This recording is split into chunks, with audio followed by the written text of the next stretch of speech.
As a seismic shift in American energy and defense policy unfolds at the highest levels of government, in a move that has sent shockwaves from the halls of the Pentagon to the heart of Appalachia, President Donald Trump has officially signed a sweeping executive order designating himself as the undisputed champion of coal.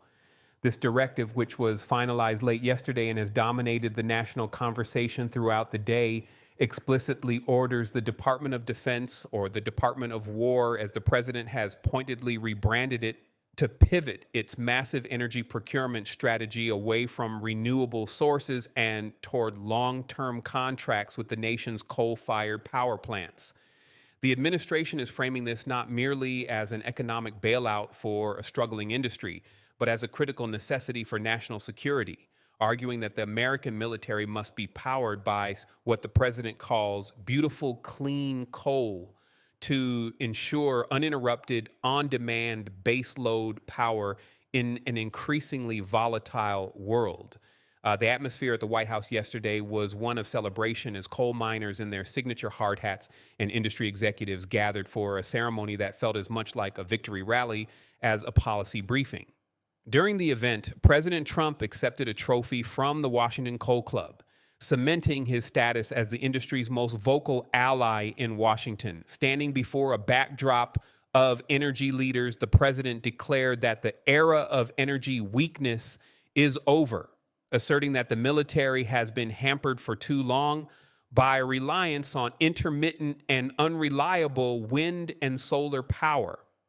By mandating that the Pentagon enter into long-term power purchase agreements with coal facilities, the order effectively creates a guaranteed federal customer for an industry that has seen a steady decline over the past decade due to the rise of natural gas and renewable technologies. The president argued that this move will not only shore up the electric grid, but will also lower costs for the American taxpayer, claiming that coal is the most cost-effective and dependable fuel source available to the nation today. However, the Champion of Coal initiative is not just about procurement. It is accompanied by a significant infusion of federal cash. Alongside the executive order, the administration announced that the Department of Energy will immediately allocate $175 million to upgrade and recommission 6 major coal-fired plants across Kentucky, North Carolina, Ohio, Virginia, and West Virginia. This funding is intended to modernize these aging facilities, many of which were slated for retirement under previous environmental regulations. By extending the lifespans of these plants, the administration hopes to reverse a trend that saw coal production fall by more than half between 2008 and 2023. This aggressive intervention is being viewed as a direct fulfillment of the president's campaign promises to revitalize the forgotten coal communities of the Rust Belt and Appalachia, where the industry remains a cultural and economic cornerstone. Despite the celebratory tone at the White House, the executive order has ignited a fierce backlash from environmental groups, security experts, and state leaders. Critics are sounding the alarm, describing the policy as a step backward into the 19th century. Organizations like Earth Justice and the Sierra Club have characterized the move as a blatant handout to fossil fuel donors, arguing that forcing the military to rely on coal will actually weaken national security by making defense installations more vulnerable to fuel supply chain disruptions and the increasing frequency of extreme weather events linked to climate change. Security analysts have noted that the Pentagon's own research has previously advocated for a shift toward decentralized renewable energy and battery storage to harden bases against cyber attacks and resource shortages. They argue that tying the military to a centralized aging coal grid is a strategic gamble that prioritizes political optics over tactical resilience.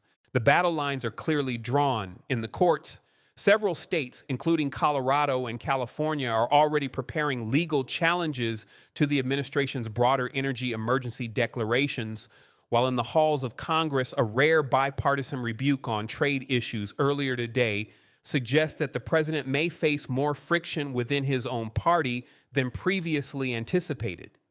The champion of coal order is more than just a policy change. It is a fundamental reassertion of America First energy dominance that seeks to reshape the very foundation of how the United States powers its defense and its future. We will continue to track the legal, economic, and environmental fallout of this unprecedented directive as it unfolds. The strategic implications of this order extend far beyond the boiler rooms of individual power plants and into the highest echelons of global energy trade. As the president solidifies his champion of coal status, and the administration has simultaneously unveiled a massive new trade framework aimed at turning the United States into the world's primary exporter of fossil fuels. A central pillar of this strategy is a landmark agreement with India, which has committed to purchasing $500 billion in American products over the next 5 years. A significant portion of this deal is dedicated to American coal, providing a vital international outlet for a resource that the president insists is the backbone of global industrial progress. By positioning coal as a critical mineral and a strategic national asset, the executive order effectively shields the industry from the fluctuating tides of international climate agreements, signaling to the world that the United States is charting its own course toward what the White House calls unapologetic energy abundance.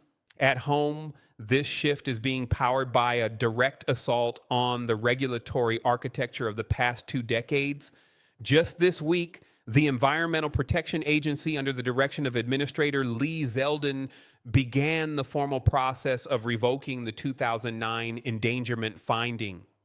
This foundational legal document, which officially declared that greenhouse gases pose a threat to public health and welfare, has been the primary tool used by previous administrations to limit carbon emissions from power plants and vehicles. By dismantling this finding, the Trump administration is not only removing the legal barriers to coal-fired generation, but is also challenging the very scientific consensus upon which decades of environmental policy were built. The president has characterized these regulations as shackles that have strangled the American economy, promising that their removal will unleash a new industrial revolution powered by the very resources that critics had once consigned to history.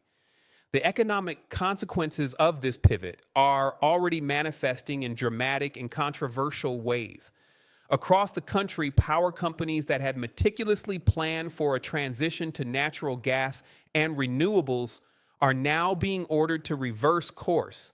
In Michigan, the J.H. Campbell Coal Complex, originally slated for retirement, is now being forced to stay online at an estimated cost of over $600,000 per day. These expenses, driven by the need to rehire specialized labor, renew long-expired fuel contracts, and perform emergency maintenance on aging machinery, are expected to be passed directly to utility ratepayers. Analysts at Grid Strategies estimate that if this directive is expanded to include all coal plants currently scheduled for retirement through 2028, the annual cost to American consumers could exceed $3 billion. While the administration argues that these costs are a small price to pay for a blackout-proof grid, critics warn of a looming energy tax that will disproportionately affect low-income households and manufacturing hubs. Furthermore, the administration is leveraging the energy emergency declared last year to justify an unprecedented expansion of mining on federal lands. The executive order directs the Department of the Interior to identify coal-rich reserves within national forests and public lands that were previously protected by environmental conservation laws. By slashing royalty rates for coal mining from 12.5% down to 7%, the government is making it significantly cheaper for private companies to extract these resources. This move has sparked a firestorm of litigation from conservation groups and state attorneys general, who argue that the federal government is effectively auctioning off the American wilderness to the highest bidder. These legal battles are expected to reach the Supreme Court, potentially forcing a historic reevaluation of the executive branch's power to manage public resources in the name of national security.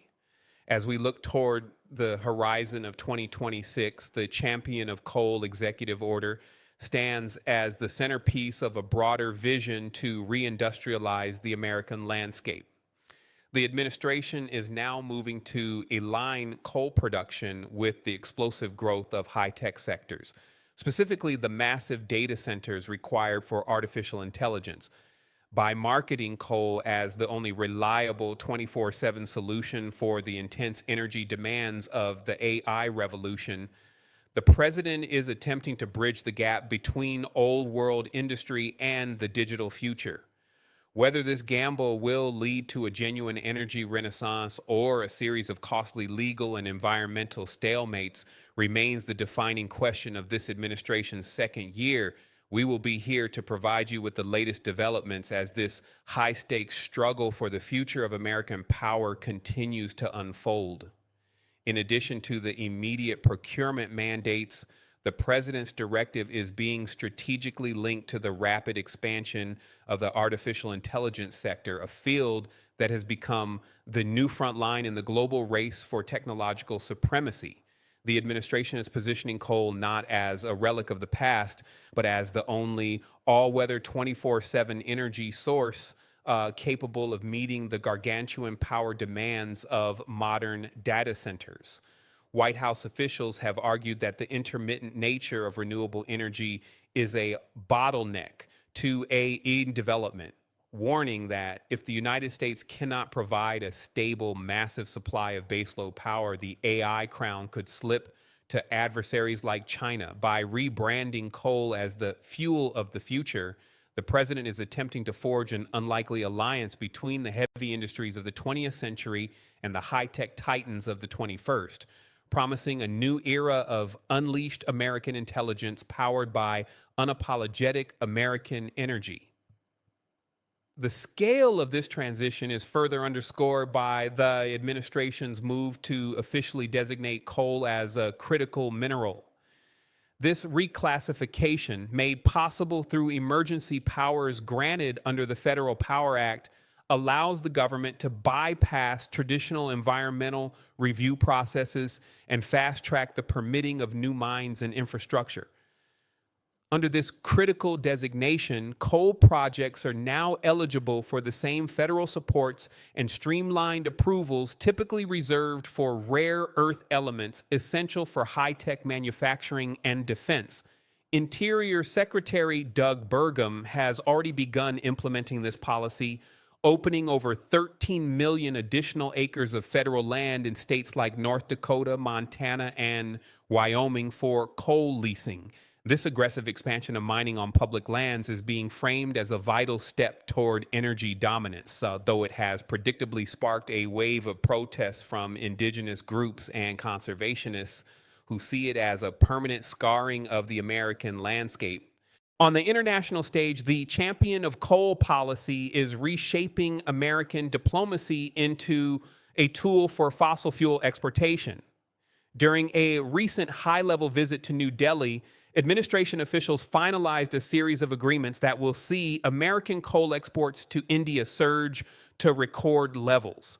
By framing these exports as a way to provide affordable, reliable energy to developing nations, the president is positioning the United States as a global energy provider that prioritizes economic growth over international climate mandates. This energy-first foreign policy is a direct challenge to the global movement toward decarbonization, signaling that under this administration, the United States will use its vast natural resources as a primary lever of geopolitical influence. The message to the global community is clear. America is no longer interested in phasing out fossil fuels. It is interested in dominating the market for them. As we conclude this special report, the long-term viability of this coal renaissance remains the subject of intense debate. While the administration points to the stabilization of coal town economies and a 15% increase in coal power generation over the past year, as proof of success, critics point to the rising costs for utility ratepayers and the irreversible environmental toll as the true price of this policy. The legal battles currently winding their way through the federal court system, challenging everything from the Energy Emergency Declaration to the rollback of the EPA's endangerment finding, will ultimately determine if this executive order stands as a lasting pillar of American policy or a temporary disruption. Whatever the outcome, the Champion of Coal directive has undeniably altered the trajectory of the nation's energy future, setting the stage for a profound and enduring conflict over the very definition of American progress. The Champion of Coal executive order is now in full effect, and its ripples will be felt across the economy, the military, and the environment for years to come.